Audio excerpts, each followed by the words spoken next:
জনতার কণ্ঠ সিরাজগঞ্জের একটি গুরুত্বপূর্ণ পত্রিকা। আজকে জনতার কণ্ঠের প্রথম প্রতিষ্ঠাবার্ষিকী। এই প্রতিষ্ঠাবার্ষিকীতে আমি জনতার কণ্ঠের প্রতি আহ্বান করব, অনুরোধ করব, এখানে যারা কাজ করেন, সংবাদপত্র হচ্ছে গণতন্ত্রের চতুর্থ স্তম্ভ।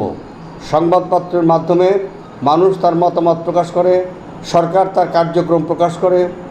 এটি হচ্ছে সংবাদপত্রের প্রধানতম কাজ।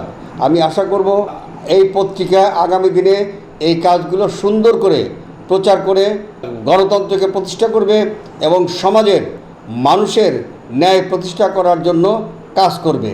আমি এই পত্রিকার সর্বাঙ্গীন সুন্দর ভবিষ্যৎ কামনা করছি এবং এই পত্রিকার সাথে যে সমস্ত কর্মকর্তা কর্মচারীবৃন্দ কর্মরত আছেন তাদের সুস্বাস্থ্য এবং দীর্ঘায়ু কামনা করে এই পত্রিকার উত্তরোত্তর উন্নতি কামনা করছি।